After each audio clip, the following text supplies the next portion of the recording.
ошонун баардыгын пайгамбар саллаллаху алейхи вассалам сүннөт жолуна түшө турган болсок, берешендик өтө жеңил, өтө рахат, өтө жыргал. Эң таң калыштуу карабайсызбы? Өзүңүздүн никедеги аялыңыз менен жатышлык бул өзү садака да. Муну айтса сахабалар таң калды. Алланын нетси, ой, рахатын алып атпайбы депчи.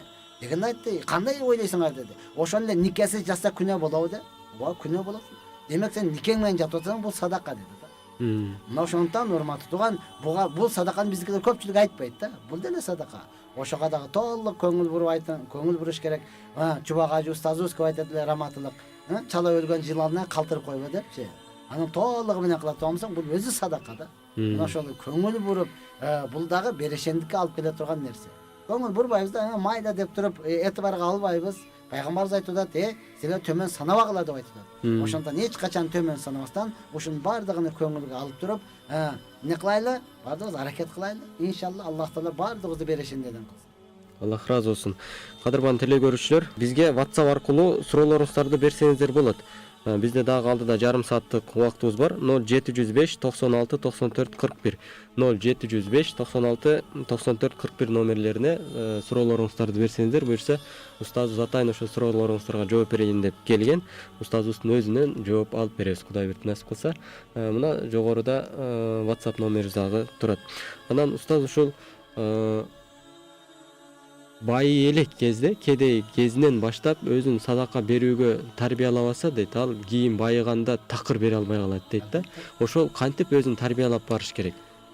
Өзү сенде аз да берип үйрөнсөң, анда көп да оңой эле бересиң да.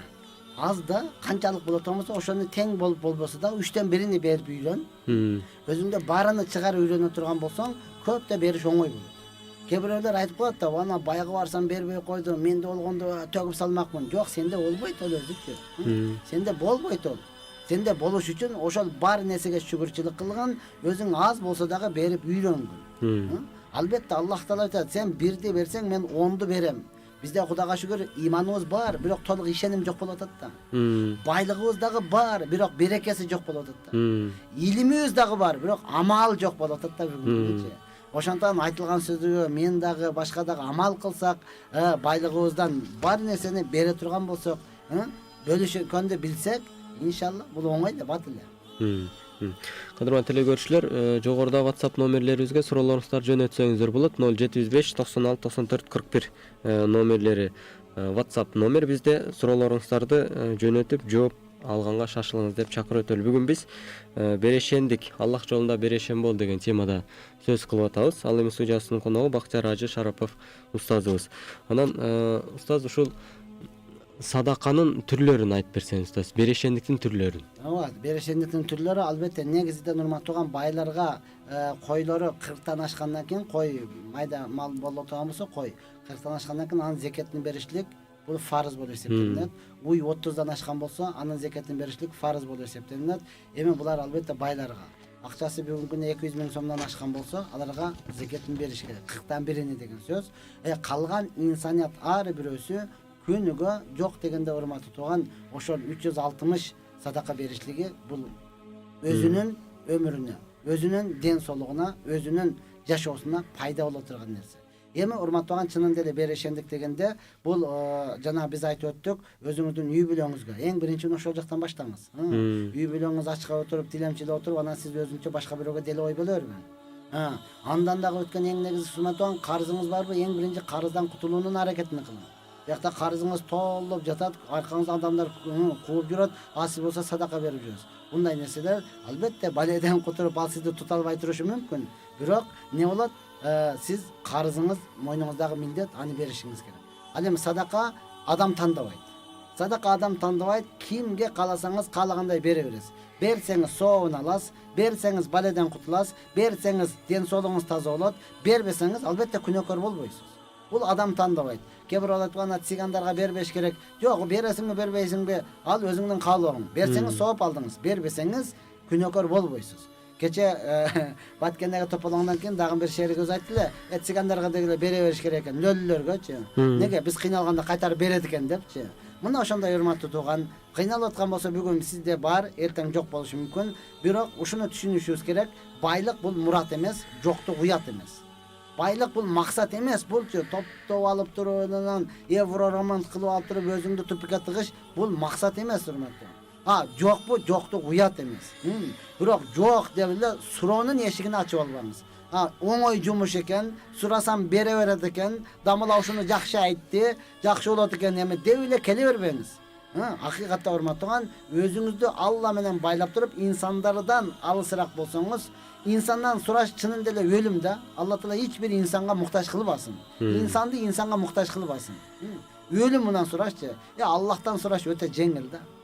Жалгыздыкта болуп туруп алып, я Алла деп Аллах Таалага кайрылып сурасаңыз, албетте урматтаган, бул ибадат болуп эсептелет. Бул иман көтөрүлөт. Муну менен сиз не кыласыз? Аллахка жакын болосуз. Аллах Таала инсанга муктаж кылбасын. Аллах разы болсун. Мындан бизде темадан тышкаркы суроо келиптир. 5 айлык боюмдан түшкөн, анан жерге берерде ат коюлабы, ошонун шартын айтып берсеңиз. Ооба, урматтуу туугандар, эскертип кете турган нерсе, бизге суроо бергенде ошол талак маселеси менен эле төшөк маселесинен башканы берсеңиздер, Кудай буйрса, алга жооп беребиз. Анан талак маселеси менен төшөк маселесин берип алып туруп, буга жооп бербеди, элди инсам кетти, акчам кетти деп өкүнбөңүздөр. Агаларга чындап эле жеке-жеке кайрылсаңыздар жооп беребиз. Азыркы боюнча 5 айлык бала түшкөн болсо, албетте бул сикат деп коет, муну чала төрөлгөн бала. Жок, буга ат коюш шарт эмес. Койгон болсоңуз дагы эч нерсе эмес. Аны кудум эле бир этти көмгөндөй кылып туруп апарып көмүп коесуз. Бирок сизде Кудай буйрса ахиреттик балаңыз бар. Пайгамбар саллаллаху алейхи вассалам айткан, силер чала төрөлгөн бала болсо дагы көбөйгүлө, мен кыямат күнү үммөтүмдүн көптүгү менен сыймыктанам деген. Кудай буйрса, Аллах Таала сизден дагы аны жакшы көрөт экен, эртерээк алып кетиптир. Эми сиз белди бекем буасыз дагы кайрадан төрөштүн аракетин кылабыз. Аллах разы болсун. Ассаламу алейкум, кандай устаз дейсиз? Фирдаус 5 жөнүндө кененирээк айтып бериңизчи дейт. Фирдаус, я Алла. Пайгамбар саллаллаху алейхи вассалам айткан, силер сурасаңар Фирдаусту сурагыла деген. Чынында эле урматтаган, бул боюнча кенен айтканда өмүрүбүз жетпейт. Себеби бул Фирдауста көз көрбөгөн, кулак укпаган, адам баласынын оюна келбеген, бизде баягы фантазия деп коет го. Ошонун бардыгын айтсаңыз жараша берет ал жергечи. Ошондой жараша берет. Бирок билип коюңуз, сахабалардын доорунда бир адам түнү менен ыйлап дуа кылды. Бирок бир эле дуа кылды. Я Раббиннар ажирни минаннар. Раббым, дозоктун Раббысы мени дозоктон куткаргын. Дозоктун Раббысы мени дозоктон куткаргын. Ушуну дуа кылып отуруп таң атып кетти да. Жанында отурган сахаба таң калып пайгамбарыбызга барып айтты. Алланын элчиси, мына ал түнү менен ыйлап дуа кылды, бир эле дуаны кылып атат. Эмне деп? Дозоктун Раббысы мени дозоктон куткаргын деп эле таң атып кетти. Пайгамбар айтты, эртең дагы карагын, эгер ошону дагы ошентип дуа кылса мага чакырып кел деди.